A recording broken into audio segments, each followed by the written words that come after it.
ध्यायन्ति योगिनः कामदं मोक्षदं च ओंकाराय नमो नमः।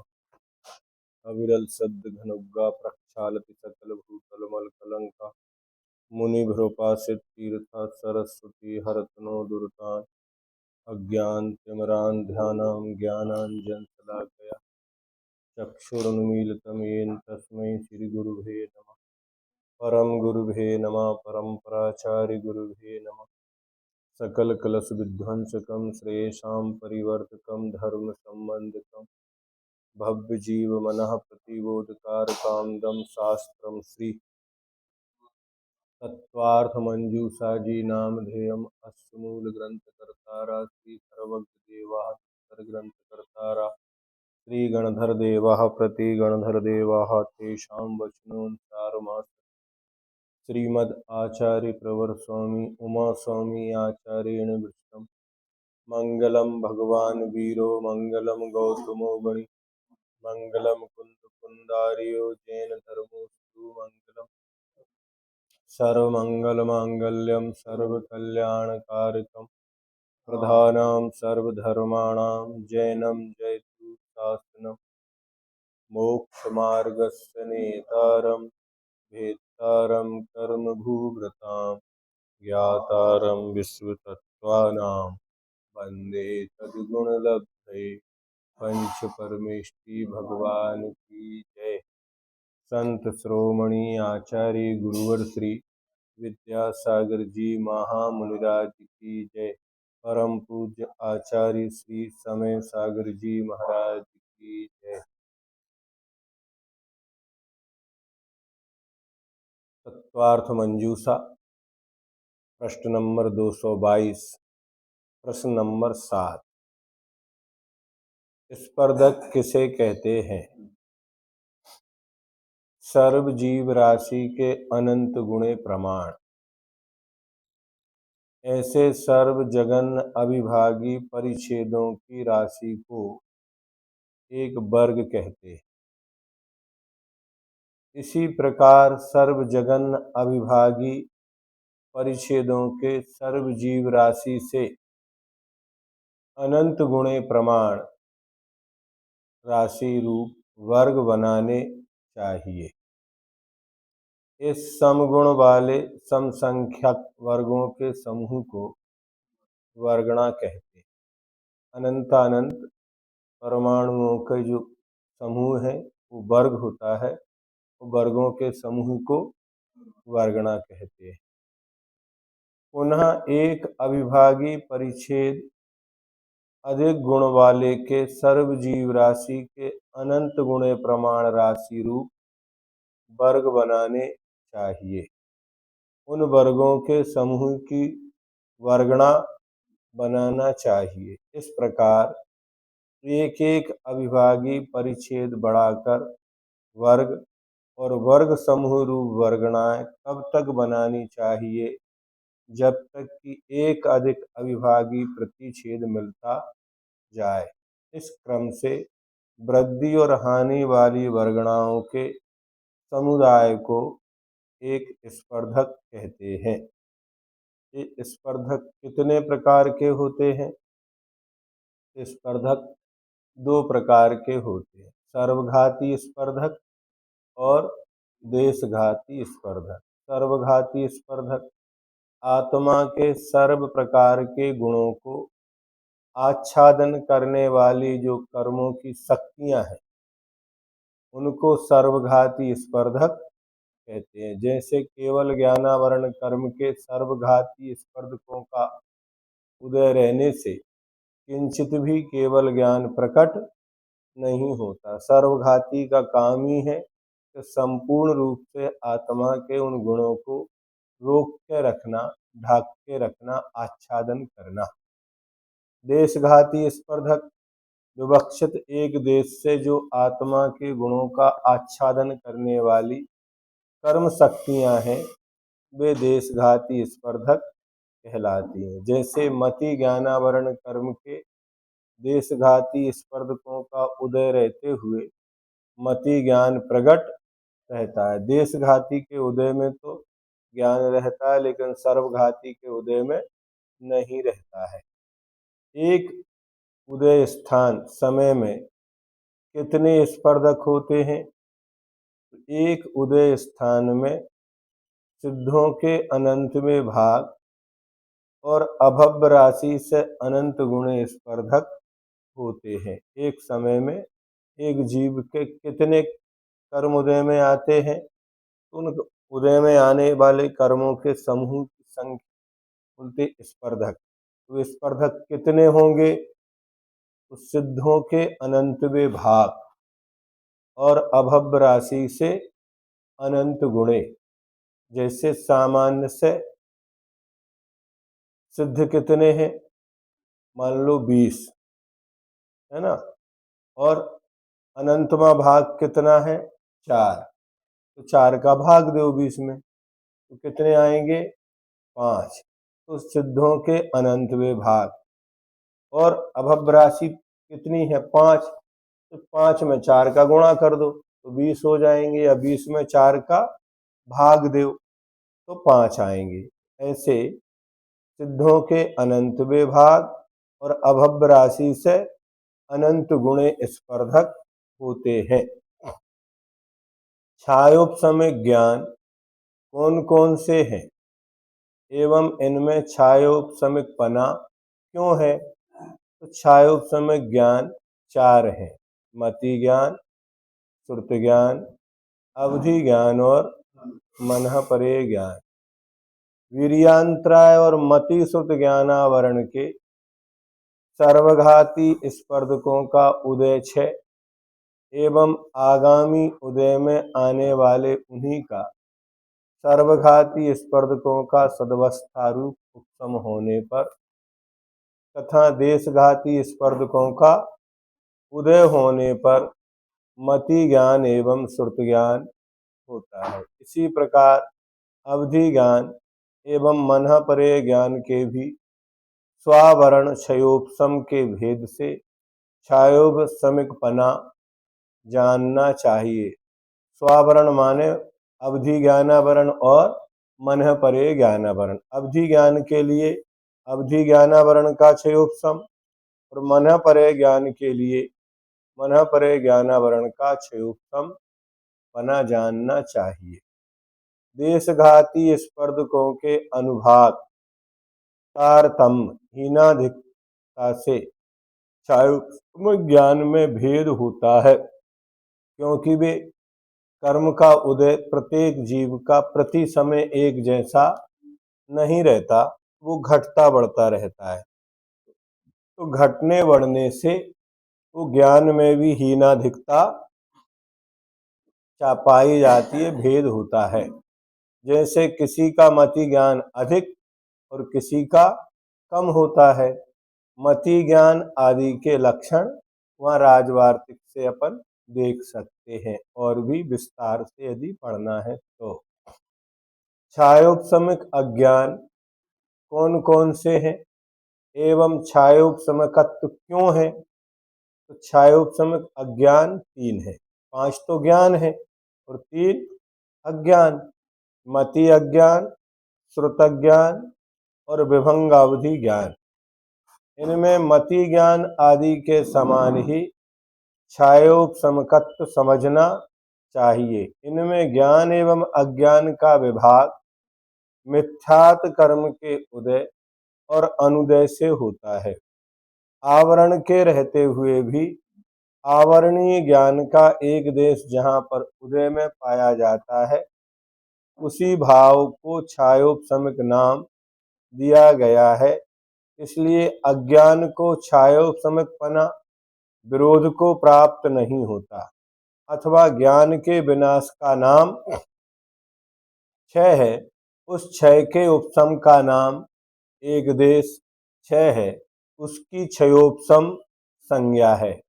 ऐसा क्षयोपशम होने पर जो ज्ञान या अज्ञान उत्पन्न होता है, उसी को क्षयोपशम लब्धि कहते हैं। अज्ञानों का विशेष देखने के लिए पहले अध्याय का जो 32वां सूत्र है वहां देखना पड़ेगा। पढ़ के आए अपन सभी। छायोपशमिक दर्शन कौन कौन से हैं? ये ज्ञान की चर्चा हो गई। और अज्ञान, तो 4 ज्ञान और 3 अज्ञान। अब छायोपशमिक दर्शन कौन कौन से हैं? तो छायोपशमिक दर्शन 3 हैं। चक्षु दर्शन, अचक्षु दर्शन, अवधि दर्शन। ये तीनों अपने अपने आवरण कर्म के क्षयोपशम से होने के कारण छायोपशमिक हैं। चक्षु दर्शन किसे कहते हैं? अनादि कर्म बंध के अधीन होकर चक्षु दर्शनावरण के क्षयोपशम से तथा बहिरंग द्रव्येंद्री के अवलंबन से मूर्तिक पदार्थ के सत्ता सामान्य को एक देश से विकल्प रहित जो देखता है वह चक्षु दर्शन है। चक्षु इंद्रिय संबंधी जो सामान्य प्रकाश, आभास अथवा देखना अथवा गृहीत विषय का प्रकाश मात्र जिसके द्वारा हो, जिसके द्वारा वह देखा जाए अथवा उसके कर्ता देखने वाले को चक्षु दर्शन कहते हैं। अपने आवरण के क्षयोपशम से और चक्षु इंद्री के आलंबन से मूर्त द्रव्य को विकल्प रूप से जो सामान अवबोध करता है वह चक्षु दर्शन है। चक्षु दर्शन का विषय रूपी ही पदार्थ होता है, मूर्त को ही देखेगी, आंख अमूर्त को नहीं देखती है। तो ज्ञान के पहले जो सामान्य अवलोकन होगा, यानी आंख से जो देखने से जो वर्ण आदि का ज्ञान होता है, उनके पहले जो सामान्य अवलोकन होगा उसको चक्षु दर्शन कहते हैं। चाक्षुष विज्ञान को उत्पन्न करने वाला जो स्वसंवेदन है वह चक्षु दर्शन है। चक्षु के द्वारा वस्तु का सामान्य ग्रहण चक्षु दर्शन कहलाता है। अचक्षु दर्शन किसे कहते हैं? चक्षु दर्शन तो नेत्र से होने वाले ज्ञान के पहले होता है, लेकिन चक्षु को छोड़कर जो अन्य इंद्रियां हैं, स्पर्शन, रसना, घ्राण और कर्ण, ये चक्षु के सिवाय दूसरी इंद्रियों के द्वारा, यानी 4 इंद्रियों और मन के द्वारा जो पदार्थ का सामान्य रूप ग्रहण होता है उसको अचक्षु दर्शन कहते हैं। स्पर्शन, रसना, घ्राण तथा कर्ण इंद्रियों के आवरण के क्षयोपशम में और अपनी अपनी बहिरंग द्रव्येंद्री के अवलंबन से मूर्तिक पदार्थ के सत्ता सामान्य को परोक्ष रूप एक देश से जो विकल्प रहित देखता है वह अचक्षु दर्शन है। इसी प्रकार मन इंद्री के आवरण के क्षयोपशम में तथा सहकारी कारण रूप जो 8 पांखुड़ी के कमल के आकार रूप द्रव्य मन है, उसके अवलंबन से मूर्त तथा अमूर्त समस्त वस्तुओं में विद्यमान सत्ता सामान्य को परोक्ष रूप से विकल्प रहित जो देखता है वह मानस अचक्षु दर्शन है। देखो, ये मानस अचक्षु दर्शन के द्वारा रूप अरूप दोनों को जान सकेंगे, लेकिन इंद्रियों के द्वारा जो जाना जाएगा वो रूपी को ही जाना जाएगा। ठीक है ना? तो ये रूपी को भी जानता है और अरूपी को भी जानेगा। कौन? मानस अचक्षु दर्शन। अपने अपने आवरण कर्म के क्षयोपशम से तथा चक्षु के अतिरिक्त शेष 4 इंद्रियों और मन के अवलंबन से मूर्त अमूर्त द्रव्यों को निर्विकल्प रूप से जो सामान्यतः अवबोध करता है वह अचक्षु दर्शन है। इसमें कोई विकल्प नहीं होता। विकल्प भले ही ना हो, लेकिन फिर भी अन्य कर्मों का सद्भाव वहां पाया जाएगा। तो वहां कसाय होगी कि नहीं होगी? कसाय भी रहती है। हाँ, कसाय का सद्भाव होगा कि नहीं होगा? तो होगा, है ना? जब भी वो अपना विषय बनाएगा उसमें कसाय भी निमित्त कारण बनेगी। चक्षु इंद्री के अतिरिक्त शेष 4 इंद्रियों के और मन के दर्शन को अचक्षु दर्शन कहते हैं। चक्षु के अतिरिक्त शेष स्पर्शन आदि इंद्रियों तथा मन के द्वारा अपने अपने विषयभूत वस्तु का सामान्य प्रकाश अचक्षु दर्शन है। देखो, ज्ञान में विशेष होता है और दर्शन में सामान्य होता है। इसका कई बार उदाहरण दिया गया कि चित्रकार चित्र बनाता है तो एक तो सीधा सीधा रंग भरना चालू करता है और दूसरा पहले उसका आकार बनाता है, लाइनिंग खींचता है, ग्राफ बनाता है, फिर उसमें रंग भरता है। तो जितने भी परोक्ष ज्ञान हैं वे दर्शन पूर्वक ही होते हैं, अर्थात पहले रेखाएं बनाई जाती हैं फिर उसमें रंग भरे जाते हैं। लेकिन जो केवल ज्ञान होता है वो केवल ज्ञान और केवल दर्शन दोनों युगपत होते हैं। पहले बच्चों को पढ़ाने के लिए एक सुंदर लेखन नाम से पुस्तक आती थी। क्या आती थी? सुंदर लेखन। मतलब उसमें जो हिंदी की वर्णमाला है वो उभार के उसमें किनारे बने रहते थे और बच्चे पेंसिल से उसमें रंग भरते थे। क्या करते थे? उसमें लिखते थे, तो कलम चलाना सीखते थे। कहाँ से? सुंदर लेखन, यानी लेख सुधरवाई जाती थी। आज तो पढ़ाई नहीं जाती, हिंदी नहीं पढ़ाई जाती, इसलिए आज की हिंदी अच्छी नहीं होती। पहले के जो लोग होते थे उनकी हिंदी की राइटिंग बहुत सुंदर सुलेख होती थी, उनको ठीक करवाते थे।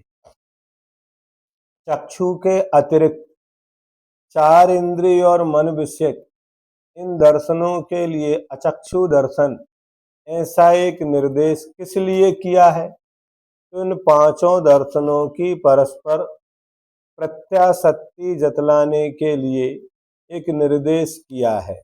विषय से पृथकभूत अतएव युगपत स्व और पर को प्रत्यक्ष होने वाले ऐसे चक्षु दर्शन के विषय के समान उन 5 दर्शनों के विषय का दूसरों के लिए ज्ञान कराने के लिए कोई उपाय नहीं है।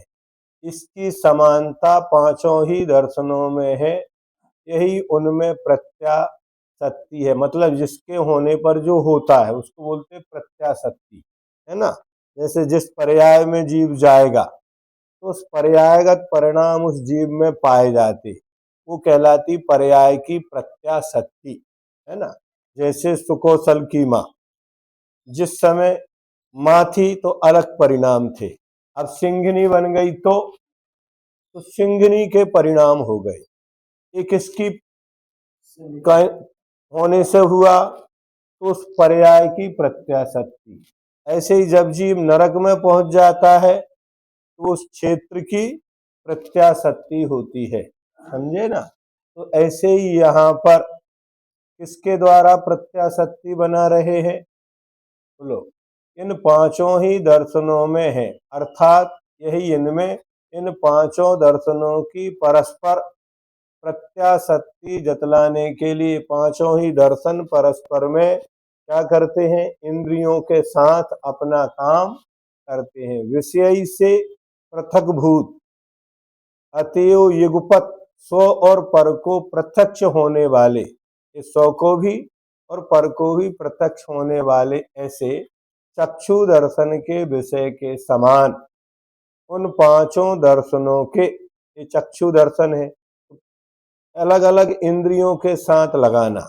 स्पर्शन इंद्रिय संबंधी, रसना इंद्रिय संबंधी, घ्राण इंद्रिय संबंधी, कर्ण इंद्रिय संबंधी और मन संबंधी, इन 5 ही दर्शन कहा। एक उसको कहा जाएगा अचक्षु दर्शन, लेकिन वो अचक्षु दर्शन अलग अलग इंद्रियों के साथ अलग अलग काम करेगा, अलग अलग विषय बनाएगा। जैसे इंद्रियां अपने विषयों को विषय बनाने में स्वतंत्र हैं। स्पर्शन इंद्रिय जिसको जानती है, रसना उसको नहीं जानेगी।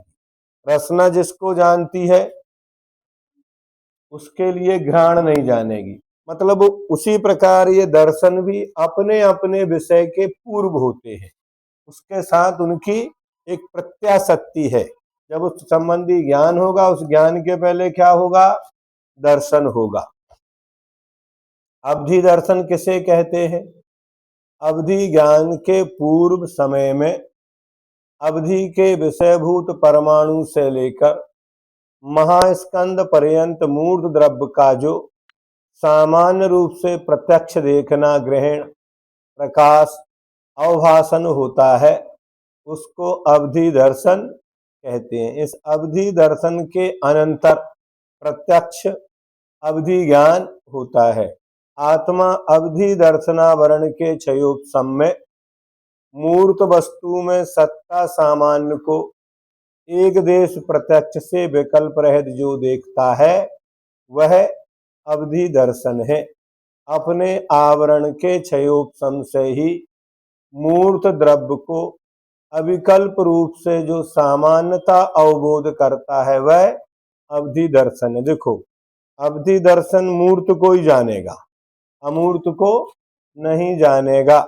उसी प्रकार चक्षु दर्शन मूर्त को ही जानेगा, लेकिन अचक्षु दर्शन में जो मानस अचक्षु दर्शन है, वो मूर्त को भी जानता है और अमूर्त को भी जानता है। ऐसे ये तीन दर्शन हुए, चक्षु दर्शन, अचक्षु दर्शन और अवधि दर्शन। ये तीन छायोपशमिक है, लेकिन केवल दर्शन छायक होता है, उसे छायक भाव में गिनाया जाएगा, ये गिनाया गया है।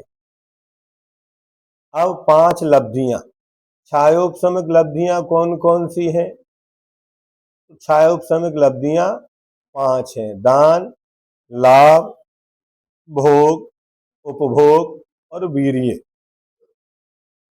ये लब्धियां अपने अपने आवरण के क्षयोपशम से होती हैं। जिसके जितना आवरण होता है, उतना उनको लाभ होता है। तथा यथा दानांतराय आदि कर्म के सर्वघाती स्पर्धकों का क्षयोपशम होने पर और देशघाती स्पर्धकों के उदय का सद्भाव होने पर ये पांचों लब्धियां होती हैं। और ये एक इंद्री से लेकर पंचेंद्री तक सभी जीवों में पाई जाती हैं। क्या? ये जो 5 छायोपशमिक लब्धियां हैं, ये सब संसारी जीवों को पाई जाती हैं। संसार में ऐसा कोई जीव नहीं है जिसको ये 5 लब्धियां ना होती हो। ऐसा नहीं कि मनुष्य कोई होगी, कि देव को होगी, कि नारकी को, नहीं, ये सभी संसारी जीवों के पाई जाती हैं। कब तक? जब तक केवल ज्ञान नहीं होता, 12वें गुण स्थान तक। और 12वें गुण स्थान के बाद 13वें गुण स्थान से छायोपशमिक नहीं, छायक लब्धियां होंगी तो 5, लेकिन वे कौन सी होंगी? छायक रूप में रहेंगी। यहाँ छायोपशमिक रूप है।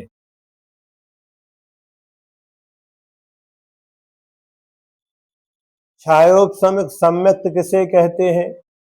अनंतानुबंधी चतुष्क, मिथ्यात् और सम्यक मिथ्यात्, इन 6 प्रकृतियों का उदयाभावी 6 और आगामी काल में उदय में आने वाले इन्हीं के स्पर्धकों का सदवस्थारूप उपशम तथा सम्यक्त प्रकृति रूप देशघाती स्पर्धकों का उदय होने पर जो तत्वार्थ श्रद्धान होता है, वह छायोपशमिक सम्यक्त है। 6 का तो वहां पर सदवस्था रूप उपशम है अथवा उदयाभावी 6 है, और एक सम्यक्त प्रकृति का वहां उदय होता है। छायोपशमिक सम्यक दर्शन की तुलना बेडूर्य रत्न की ज्योति रंग युक्त प्रकाश के साथ की गई है। इसको वेदक सम्यक्त भी कहते हैं। वेदक सम्यक्त किसे कहते हैं? तो सम्यक्त मोहिनी प्रकृति के उदय से पदार्थों का जो चल, मलिन और अगाढ़ रूप श्रद्धान होता है, उसे वेदक सम्यक दर्शन कहते हैं। जिसकी सम्यक्त संज्ञा है, ऐसी दर्शन मोहिनी कर्म की भेद रूप प्रकृति के उदय से यह जीव वेदक सम्यक दृष्टि कहलाता है। सम्यक्त का एक देश घात रूप से वेदन कराने वाली सम्यक्त प्रकृति के उदय से उत्पन्न होने वाला वेदक सम्यक्त छायोपशमिक है। हाँ, इसके उदय में नियम से चलमल अगाढ़ दोष लगते ही लगते हैं।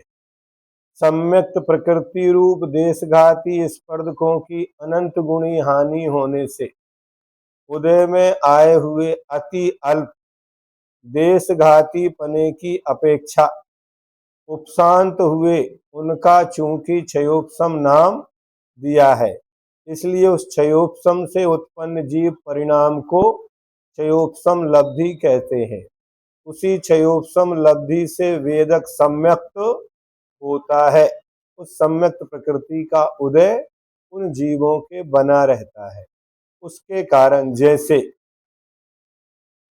रावण, कुंभकर्ण और विभीषण कौन थे? तीनों भाई थे, ठीक है ना।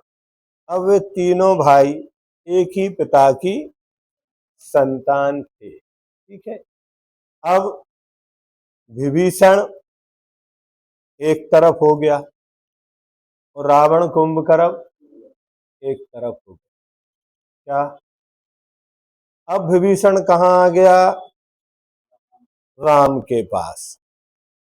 तो राम के पास जैसे विभीषण आया तो राम के लिए रावण की सारी गुप्त जानकारियां प्राप्त हुई। क्या? जैसे अगर कुल्हाड़ी में लकड़ी का दस्ता ना हो तो उन वृक्षों को नहीं काटा जा सकता। ऐसे ही अगर ये सम्यक्त प्रकृति जो वेदक सम्यक्त है, यह अगर उस मिथ्यात्व से अलग ना हो और आत्मा के पक्ष में ना मिले तो आत्मा कभी भी कर्मों का नाश नहीं कर सकता। क्या? कुल्हाड़ी में लकड़ी का दस्ता ना होता तो वृक्षों के कटने का रास्ता ना होता। क्या? अगर विभीषण राम रावण का साथ नहीं छोड़ता तो रामचंद्र जी रावण को कभी भी पराजित नहीं कर सकते और सीता को कभी आजाद नहीं करा पाते। ऐसे ही अपनी आत्मा मोहिनी कर्म रूपी रावण के बंधन में पड़ी हुई है। अब रामचंद्र जी अपने प्रहारों के द्वारा अपने प्रभाव से विभीषण को अपने पक्ष में मिलाने के लिए समर्थ हुए। और जैसे ही विभीषण आ तो गया, लेकिन जब रावण का मरण हुआ उस समय सब लोग बैठे हुए थे। जब विभीषण आ रहा था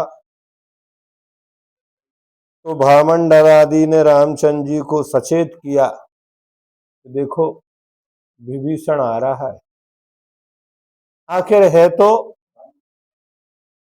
है तो ये जो कहा गया, आखिर है तो रावण का भाई। ऐसा ना हो कि इसके मन में भाई के प्रति प्रेम उत्पन्न हो जाए और बगावत कर बैठे, तो फिर इसको जीतना मुश्किल हो जाएगा। इसके पास बहुत सेना शक्ति तो है ही, लेकिन इसके साथ न्याय का पक्ष, इसने अन्याय का पक्ष छोड़ दिया। ऐसे ही ये सम्यक्त प्रकृति जब रहती तो है, लेकिन वह मिथ्यात्व के वंश की है, मोहिनी की वंश की है। इसलिए प्रति समय संदेह बना रहता है कि कब ये बगावत कर दे और उसके साथ मिल जाए। तो ऐसा वेदक सम्यक्त किसे कहते हैं? तो सम्यक्त मोहिनी प्रकृति के उदय से पदार्थों का, ये हो गया ना। वेदक सम्यक्त को सम्यक्त प्रकृति का उदय होने से औदेक कहना चाहिए, छायोपशमक नहीं। बहुत सुंदर। आज ये प्रश्न सब जगह चलता ही है। यथा स्थित अर्थ के श्रद्धान को घात करने वाली शक्ति जब सम्यक्त प्रकृति के स्पर्धकों में क्षीण हो जाती है, तब उनकी छाया की संज्ञा है। क्षीण हुए स्पर्धकों के उपशम को अर्थात प्रसन्नता को क्षयोपशम कहते हैं। उसमें उत्पन्न होने से वेदक सम्यक छायोपशमिक है, औदिक नहीं। सम्यक्त प्रकृति का तत्वार्थ श्रद्धान में मल उत्पन्न करने मात्र में व्यापार होता है, इसी कारण से वह देशघाती है। इस प्रकार सम्यक्त प्रकृति के उदय को अनुभवन करने वाले जीव के होने वाला तत्वार्थ श्रद्धान वेदक सम्यक्त कहा जाता है। इसी का नाम छायोपशमिक सम्यक्त है, क्योंकि दर्शन मोह के सर्वघाती स्पर्धकों का उदयाभाव रूप क्षय होने पर देशघाती स्पर्धक रूप सम्यक्त प्रकृति का उदय होने पर और उसी के ऊपर के अनुदय प्राप्त निषेकों का सदवस्था रूप उपशम होने पर वेदक सम्यक्त होता है, ऐसा जानो। अब चल दोष किसे कहते हैं? अपने ही नाना विषयों में आप आगम और पदार्थ विषयक श्रद्धान के विकल्पों में जो चलित होता है उसे चल कहते हैं। जैसे अपने द्वारा कराए बनवाए गए जिनबिंब आदि में ये मेरे देव हैं, इस प्रकार अपने पने से और दूसरे के द्वारा कराए गए जिनबिंब आदि में यह पराया है, ये भाव नहीं आना चाहिए, फिर भी ऐसा परिणाम आता है। इस प्रकार भेद करने से चल दोष कहा है। इसमें दृष्टांत देते हैं कि जल की नाना तरंगों में जल एक ही अवस्थित है, तथापि नाना रूप से चल है। उसी प्रकार मोह से अर्थात सम्यक प्रकृति के उदय से श्रद्धान भ्रमण रूप चेष्टा करता है, लेकिन वह मात्र अपने ही नाना विषयों में क्यों कहा कि अपने ही आप्तागम को मानेगा, अन्य अनायतन में कभी उसकी आस्था नहीं होगी। अगर अनायतन में आस्था हो जाए तो वह मिथ्या दृष्टि हो जाएगा, लेकिन अनायतनों में उसकी आस्था नहीं होती है। ये चल दोष है। अथवा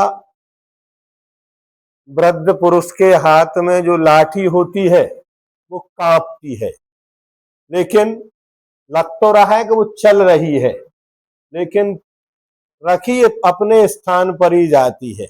इधर से भी हिल रही है, उधर से भी हिल रही है, लेकिन रखी कहाँ है? जहां टिकी थी वहीं रखी है, लेकिन बीच में हाथ के हिलने के कारण वो लाठी हिलती हुई दिखती है। ऐसे ये सम्यक दृष्टि का श्रद्धांत तो सच्चे देव साथ गुरु में ही रहेगा, लेकिन फिर भी ये मेरे द्वारा बनाए हैं और ये दूसरे के द्वारा बनाए हैं, ये भाव आता है। मल दोष किसे कहते हैं? जैसे मल के योग से शुद्ध स्वर्ण मलिन हो जाता है, वैसे ही सम्यक प्रकृति के उदय से अपने महात्म को ना पाकर मल के संग से मलिन होता है। क्या वो कुछ भी हो, लेकिन विभीषण में एक कलंक तो लग ही गया कि ये देशद्रोही है। यही आरोप इस प्रकृति के साथ लगता है कि यह तो मिथ्यात्व के वंश की है, इसलिए इसमें मलिन दोष होता है। अगाढ़ दोष किसे कहते हैं? स्थान अर्थात आप आगम और पदार्थ की श्रद्धान रूप अवस्था में ही रहते हुए भी जो कांपता है, स्थिर नहीं रहता, उसे अगाढ़ दोष कहते हैं। जैसे सब अरहंत परमेष्टियों में अनंत शक्तिपना समान रूप से स्थित होते हुए भी इस शांति क्रिया में शांतिनाथ भगवान समर्थ है। इसलिए शांतिनाथ भगवान की पूजन करो। इस विघ्न विनाश आदि क्रिया में पार्श्वनाथ भगवान समर्थ है। इत्यादि प्रकार से रुचि में शिथिलता होने से तीव्र रुचि से रहित होता है। जैसे वृद्ध पुरुष के हाथ की लकड़ी शिथिल होने से अगाढ़ होती है, वैसे ही वेदक सम्यक भी अगाढ़ होता है, अर्थात कांपता रहता है। कभी ये विधान कर लें, कभी ये पूजन कर लें, कभी इस माला का जाप कर लें, करेगा अपने ही रूप। लेकिन फिर भी आज सोमवार है इसलिए चंदा प्रभु की पूजन कर लो, आज मंगलवार है तो वास्तु जी की पूजन करो। क्यों भैया, मंगलवार को महावीर की करेंगे तो हानि हो जाएगी क्या? नहीं, हानि तो नहीं होगी। क्या उनमें कोई अनंत शक्ति में सब में अंतर है? नहीं, उसमें भी अंतर नहीं है। फिर भी वो व्यक्ति अलग अलग भगवानों को मनाता हुआ कहता है कि हो सकता है इनसे हमारा काम बन जाए। ऐसा तो लोग संस्कार भी ऐसे ही डालते हैं, पढ़ाते भी ऐसे ही है, तो वो क्या करें, वो भी उनके साथ, क्योंकि बताने वालों के भी ऐसा ही दोष है और सुनने वालों को भी ऐसा ही दोष है। आज कोई छाया सम्यक दृष्टि होते नहीं है जिनमें कोई दोष ना हो। आज का सम्यक दर्शन 25 दोषों से रहित नहीं होता है। 25 दोषों से रहित सम्यक दर्शन तो छायक सम्यक दर्शन ही होता है, और आज छायक सम्यक दर्शन है नहीं। लेकिन जब भी अपन चर्चा करेंगे तो किसकी करेंगे? ऊपर वाले उच्च वाले की ही चर्चा की जाएगी, इसलिए उसमें ये दोष लगते हैं। चारित्र किसे कहते हैं? अनंतानुबंधी, अप्रत्यक्षान और प्रत्यक्षान, इन 12 कसायों का उदयाभावी क्षय होने से और इन्हीं के सदवस्था रूप उपशम होने से तथा 4 संजुलन कसायों में से किसी एक देशघाती प्रकृति के उदय होने पर और 9 कसायों का यथासंभव उदय होने पर जो संसार से पूर्ण निर्वृत्ति रूप परिणाम होता है वह छायोपशमिक चारित्र है। क्या यहाँ पर 12 का तो उदय होता ही नहीं है और उन्हीं का सदवस्था रूप उपशम होता है, लेकिन जो 4 संजुलन है और 9 कसाय है, इन 13 में से कोई एक संजुलन में से किसी एक काल में एक का उदय होगा, तो क्रोध का या मान का या माया का या लोभ का। उसी प्रकार जो 9 कसाय हैं उन 3 वेद में से एक वेद का उदय होगा।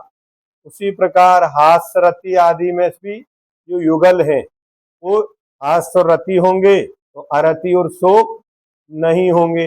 ऐसे यथा योग लगाना चाहिए। संयमा संयम किसे कहते हैं?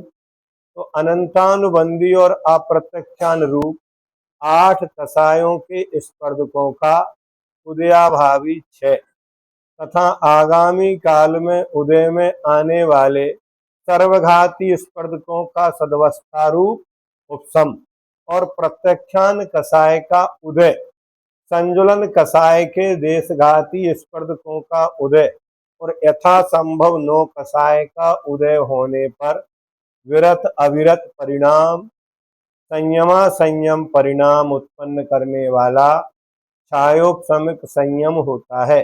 यही परिभाषाओं को सही तरीके से नहीं समझने के कारण कुछ लोग इन्हें औदिक भाव कहते हैं। क्या बोलते हैं वो कहते हैं संयमा संयम तो ये औदिक भाव है, छायोपशमिक चारित्र भी औदिक भाव है, क्योंकि यहाँ संजुलन कसाय के उदय से बन रहा है, ऐसा वो व्याख्या करते हैं। सम्यक्त को तो औदिक नहीं मानते, वहां तो उसको औपशमिक, छायोपशमिक और छायक मानते हैं। तो सम्यक प्रकृति के उदय से यदि वेदक सम्यक्त होता है तो उसको भी औदिक भाव मानो। उसको तो मानेंगे क्षय उपशमिक भाव। और जब संयमा संयम या चारित्र की बात आएगी तो कहेंगे ये औदिक भाव है। बंधुओं, ये औदिक भाव नहीं, ये क्षयोपशमिक भाव होता है। आगम में गुण स्थानों की जो व्यवस्था जिस रूप में बनाई है उसको उसी रूप में जानना चाहिए। चार संजुलन और नौ नौ कसायों के क्षयोपम संज्ञा वाले देशघाती स्पर्धकों के उदय से संयमा संयम की उत्पत्ति होती है। इसीलिए क्षयोपम लब्धि से संयमा संयम होता है। चार संजुलन और नौ नौ कसाय, इन 13 प्रकृतियों के देशघाती स्पर्धकों का उदय तो संयम की प्राप्ति में निमित्त है। वह संयमा संयम का निमित्त कैसे हो सकता है? नहीं, क्योंकि प्रत्यक्षानावरण के सर्वघाती स्पर्धकों के उदय से जिन चार संजुलनादिक के देशघाती स्पर्धकों का उदय प्रतिहत हो गया है, उस उदय के संयमा संयम को छोड़कर संयम उत्पन्न करने का सामर्थ्य नहीं होता है। जब तक प्रत्यक्षानावरण का उदय है तब तक वहां पर संयम नहीं, संयमा संयम ही होगा। संगित और सम्यक मिथ्यात्व, हाँ, योग का ग्रहण करना चाहिए क्योंकि वे भी छायोपशमिक भाव हैं। ऐसा नहीं कहना चाहिए क्योंकि ज्ञान सम्यक और लब्धि के ग्रहण करने से इनका ग्रहण हो ही जाता है। जैसे क्षयोपशमिक संगित भाव नो इंद्रियावरण कर्म के क्षयोपशम की अपेक्षा रखने के कारण मति ज्ञान में अंतर्भूत हो जाता है। सम्यक मिथ्यात् यद्यपि दूध पानी के समान उभयात्मक है, फिर भी सम्यक्तपना उसमें विद्यमान होने से सम्यक्त में अंतर्भूत हो जाता है। वीर लब्धि के ग्रहण से योग का ग्रहण हो जाता है, अथवा चा शब्द से समुच्चय से योग आदि का ग्रहण हो जाता है। अब अंतिम प्रश्न इस सूत्र का, पंचेंद्रिय समान होने पर भी उनमें संगित्व असंगित्व का भेद क्यों होता है? संगी जाति नाम कर्म विशेष के उदय के बल का लाभ होने पर और नो इंद्रियावरण कर्म के क्षयोपशम विशेष की अपेक्षा से संगी होता है और उसके अभाव में संगित्व नहीं होता। इंद्रियां तो है पूरी, लेकिन नो इंद्रियावरण कर्म का क्षयोपशम नहीं है, यह विशेषता है।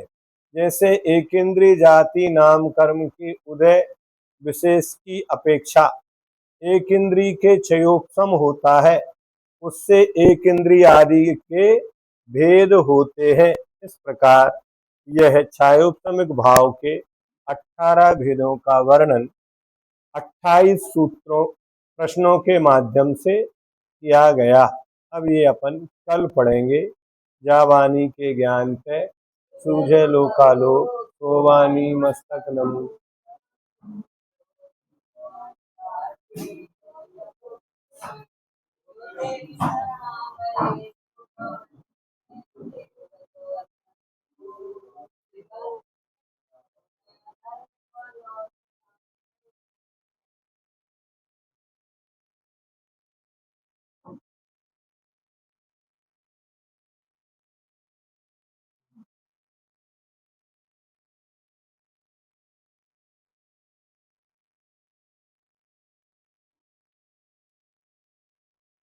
मोबाइल निकाल दो ना, मोबाइल निकाल दो। जय जिने, जय जिने, जय। जी जी।